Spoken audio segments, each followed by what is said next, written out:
Everyone, good afternoon. Ayan, nandito po tayo sa barangay. Kasama natin si Charlene. Ayan. So, ito turnover na po ulit si Charlene sa kanyang tita. Anong nararamdaman mo ngayon, Charlene? So, turnover ka na ulit sa tita mo. So, goodbye na sa Kalingap. Hindi, kaya tika kayo muna ako mag-stay. Sino yun? Ano ni Ate Jessica? Ano mo yun?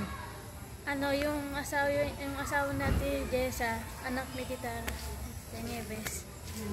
So, ayan. Ang masasabi ko lang talaga sa Charlene, taasan mo yung pangarap mo, ha? Hindi, doon ako mag-aaral. Tatapusin ko grade 8 Saan sa Alawihaw. Malayo, be. Siguraduhin mo makakapag-aral ka, ha? Hatid ako palagi. Patid ako kay Kuya Kevin. Siguraduhin mo makakapag-aral. Doon ako palagi kakain. Galing ko school hapon, doon ako kakain. Siguraduhin mo makakapag-aral ka and magpakatino ka, ha? Magpakatino. Kami, wala naman kami ibang hinangad sa'yo kundi kabutihan mo. Tandaan mo yung mga payo ni Ate Roda sa'yo. Yan. Hindi kita tinuring na iba. Tinuring kitang kapatid. Ganda-ganda po ako sa kanya. Noong nakaraan pa, nung una ko siyang makita, talaga nagagandahan ako sa kanya. And nakakapanghinayang na wala na siya sa Kalingap. Di namin makakabanding. Nakakalungkot po. Bawat kapag may umaalis po sa Kalingap, nalulungkot kami. Kasi sa Kalingap po talaga, itinuturing namin na kapamilya. Hindi iba. And si Charlene po talaga, nung una ko makita, nagandahan ako sa kanya. And ayan, magpakabait ka, magtino ka, ha. Isa ako natin talaga to, eh. O sige na, doon ka na sa barangay. Ka doon, makinig ka. Nga po may usapan sa barangay yung tita, si Kuya Bal at saka sila Miss Rhea. So kailangan pong sa barangay din siya i-turn over para po sa maayos na pagto-turn over. So, ang gasolina nun, be. Gasolina. Ano lang kay Kuya Kevin? Gasolina. Magagasolina yun mula dito hanggang doon sa Alawihaw. Malayo yun. May motor man kami. May tricycle. May motor kami. Kaya nga, pamasahe mo. Wala lang magbibigay sa'yo ng allowance. Mahirap pagsabayin ang trabaho at pag-aaral. Pero kung kaya mong pagsabayin, magiging proud ako sa'yo. Ha? Sa umaga mag-aaral, hapon hindi. Tapos yung anak ko. Umaga mag-aaral ako, tapos sa hapon absent. Ano na lang magiging grades mo? Wala ka nang matututunan. Hindi. Paano ko muna kay Kuya? Kay Kuya. Yung kinabukasan mo, wag mong iasa sa ibang tao, ha? Hindi. Magporsige ka para sa sarili mo. Yes, very good. Kasi nakakaya naman po. Magporsige ka. Kasi yung pangarap mo, dapat ikaw yung tutupad, di ba? May mga tutulong sa'yo. Bigyan mong alaga yung mga tumutulong sa iyo, ha? Yan. Wala bang kaming ibang hinangad kundi kabutihan mo. Para sa'yo yan. Pag may time kapag Sunday, kung gusto mo sumama sa akin mag-church, sama ka sa akin. Mapunta-punta na lang ako dyan. Pero magpapakatino ka, ha? Opo. Pakatino. Yung boyfriend, nandyan lang yan, yung lalaki. Yung lalaki nandyan lang yan. Kurutin ko talaga yung tenga mo. Iwas-iwas yan. Ha? Iwas muna po kasi sa pag-aaral ko po ay. Tama. Sarili ko sa utak ko. Naguguluhan. Yung utak mo. Anong nararamdaman mo? Nalulungkot ka ba na wala ka na sa Kalingap? Nalulungkot. Nalulungkot ka? Ano yung maging mamimiss mo nung nasa Kalingap ka? Yung palaging umalis si Kuya, nagtatravel palagi, isang pumupunta sa ibang lugar. Yun yung namimiss ko. Tapos nakakasama ko sa Ate Jade sa Vanessa. Makakasama mo. Tapos sa Ate Tingel. Yun, doon din ako nalungkot. Yung nag-alis din sa Ate Tingel. Yan. So ngayon, hindi ka nang makakasama ng Kalingap. Diba? Nakakasama ka sa pagbablog. Banding sa kina Kuya Brooks, di ba? Kina Kuya dito sa lahat, sa buong Kalingap, di ba? Kina Kuya Bal, nakakapag-charge ka. Mag-charge ka pag Sunday, ha? May mga kasalanan ka na hindi mo inaamin. Hindi mo inaamin sa tao. Kay Lord, pwede mong aminin yan. Yun din na iniisip ko sa sarili ko. Gabi-gabi iniisip ko sa sarili ko. Pwede mong aminin yan kay Lord. Ayan, gusto mong humingi ng tawad kay Lord, pwede kang pumasok sa isang kwarto at doon yung Kailangan kasi, Charlene, bukal sa puso mo yung paghingi ng tawad. Kailangan bukal sa puso mo yung pag-amin sa kasalanan mo. Yung din mainisip ko, yung gabi-gabi ako palaging, yung matutulog ako, yung naiisip ko sarili ko, may mga kasalanan ako. Hindi. Si Lord, makapapatawad ka. Uhusgahan ka ng tao sa mga nagawa mong mali, pero si Lord handa ka niyang patawarin.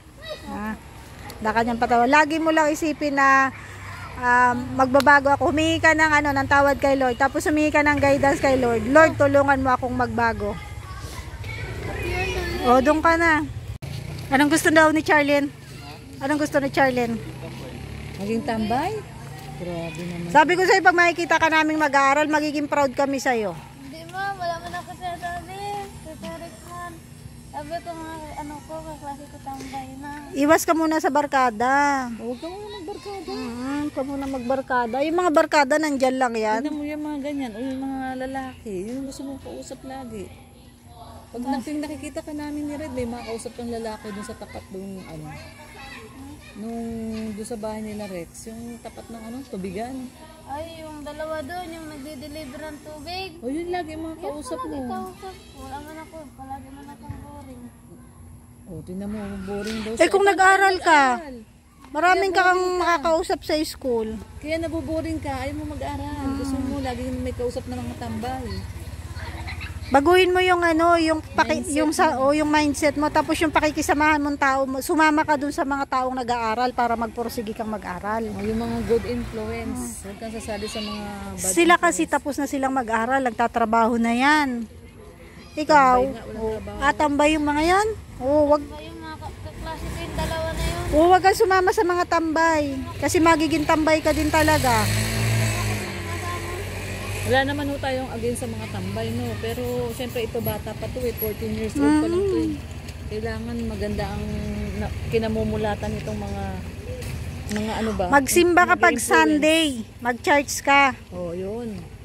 Yun yung pinaka may papayo ko sa'yo. Tingnan mo sila ate, Tamo sila, nag-aaral. Ayaw mo ba ng ganyan? Naka-uniform, nag-aaral. Ayaw mo ng ganyan? Gusto mo naman pala Magsikap ka, Charlene.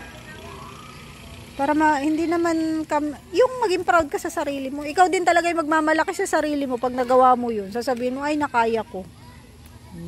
Kabait ka dito Yes. Ano yung mo? Teka lang. Vlog natin at yung message sa'yo ng tatay mo. Magpakabait ka na dito. Ano plano mo? Mag-aral ka pa ba? Mag-aaral pa po ako. Napatid na lang kahit kuya Kevin. May motor man kahit tricycle. Paano nga pag hindi ko may kapatid kang nagpapasada? Yung pang-apat ko na lalaki. Kailan nga yung pista dito? Po, Pista. tapos ako pisa. Doon sa inyo. Sa Ano po ngayon po 28? Ay 27, 28. 27 So, pupunta si tatay mo dito, babakasyon. Galing ng Manila. May contact na rin sila ni nanay. At least nag-ausap sa cellphone. Babago. Dati kasi ay Siyempre, galit man din ako kay mama. Tanggalin mo yung galit sa mama mo. Kasi habang sinasabi ko sa kanya. habang may galit ka sa puso mo, hindi ka maka-move forward. Nagre-rebelde ka kasi may galit ka sa ma'am. Ito yung mga sinasabi na huwag na tanggapin ng nanay, huwag na maghanap ng nanay. Huwag mong gawing dahilan yun para ikaw ay hindi maka-move forward sa buhay mo. Nagiging Dapat gawin excuse mo yun inspiration yun. Kasi nagiging excuse mo yun may galit ka sa mama mo. Gawin mong inspirasyon yun na pagbubutihan mo lalo. Kung wala yung mama mo, wala ka dito sa mundo. Isipin mo yun. Oo, kaya nga, Charlene. Tapos na yun, move forward ka na. No, move on ka na. Gawin mong inspirasyon sa buhay mo yun na hindi mo nadadanasin uli yung hirap na yun. From this day on, magsusumikap ka para hindi ka matulad sa mama mo. Na naghihirap yung mga anak. Gusto mo bang mangyari sa mga anak mo yun? O ayaw mo, di ba? So magsumikap ka para hindi mo madanas yung ganun nangyari. Ha? Charlie, nandyan lang kami ha. Kung kailangan mo ng payo, nandyan lang si Ate Lorne, alam mo yung bahay. Ate Lorne, kailangan ko ng iiyakan. Nandyan lang ako sa tindahan. Basta ang tanging mapapayo ko sa'yo, Charlene, kalimutan mo na yung nangyari sa inyo noon, no? Move forward ka na. Kasi maapektuhan lang yung buhay mo. Kasi Hawak-hawak mo yan. nakikita ko yung bunso kong kapatid, nag-aalala ko sarili ko na ako naglaban, hindi mo naggatas, mga utang ng daya ko sa tindahan. O, ang tanong ko sa'yo ngayon, gusto mo pang ranasin ng mga anak mo yon yung nangyari sa inyo? O, magsumikap ka. Para pagdating ng panahon, magkaanak Naiiyak ka. man din ako kay Ate Lurit kasi yung binayaan kami. Kay Ate Lurit na kami nag-aasa yung diaper, yung mga ano po. Kaya nga kalimutan mo na yun. Sabi naman ng nanay niya ay kukunin siya, no? Kukunin kami kung malaki na. Hindi niya Next naisip year, next year, no? Uuwi si nanay niya. So Hindi yung niya tatay niya naisip naman yung sarili ni Papa na natrabaho ay, si Papa niya sa ibang pupunta dito ngayon. ibang bansa. Okay. Tapos binenta niya yung mga loko sa dun sa Manila, yung mga gamit namin. Hindi niya naisip yun. Kukunin pa kami kay Papa. Marami kang extra luggage. Alam mo ba yung extra luggage? Marami kang sama ng loob sa puso mo. Ay, alisin mo yan kasi hindi ka makaka-move forward. Ha? Kung ano man yung nangyari sa inyo noon, tapos na yun, huwag mo nang binabalikan. Hindi na po. Kasi ayun, nakikita ko palagi yung kapatid ko na bunso.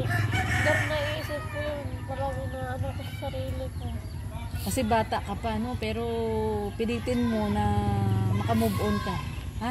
Pilitin mo na gawin mo inspirasyon yun. Huwag mong itanim yung sama ng loob. Ha? Gawin mo inspirasyon sa buhay mo na hindi ka tutulad doon sa nangyari sa inyo noon. Hindi ka nababalik sa ganong kondisyon. Ha? Pagbutihin mo, ha, Charlene, kasi kawawa na magiging anak mo. Ha? Huwag mong isipin na kasi kawawa kayo noon habang buhay ka ng ganun. Hindi pwede yun. Ha? Hindi po. Kung kawawa kayo noon, iwan kayo ng nanay niyo, pag ibahin mo ngayon yung sitwasyon. Ha?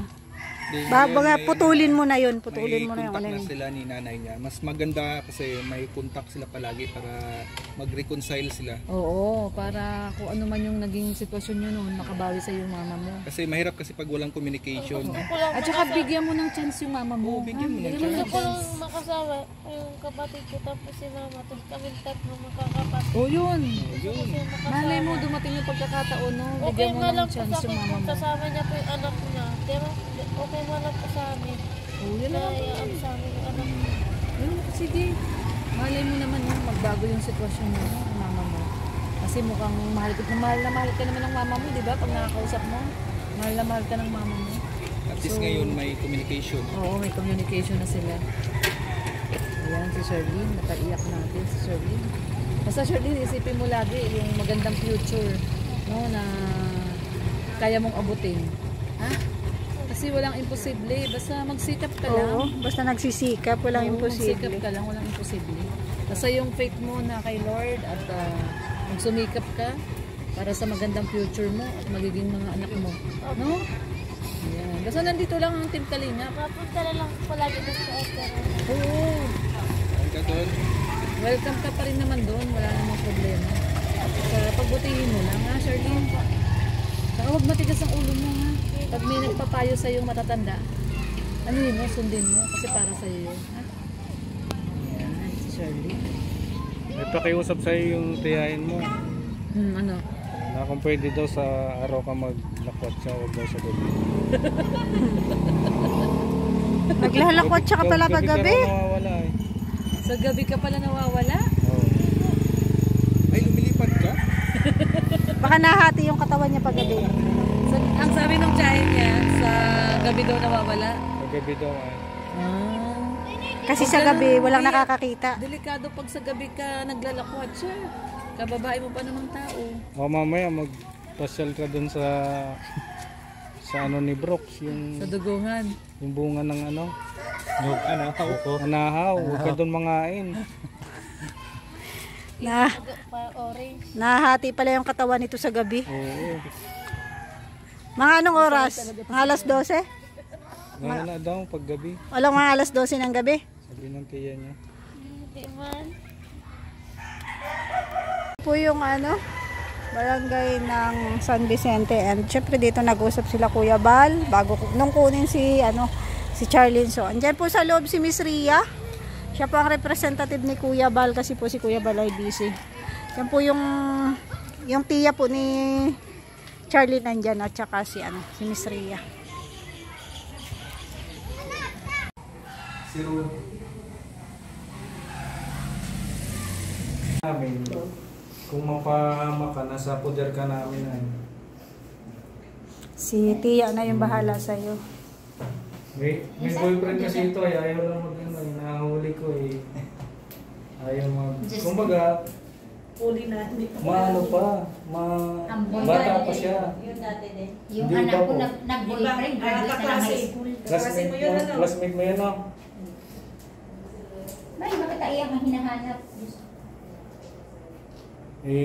Nagulat ako kasi magkayakap sila dun sa labas. Kami po ay nag-witness sa pagtuturnover kay Nene Charlene.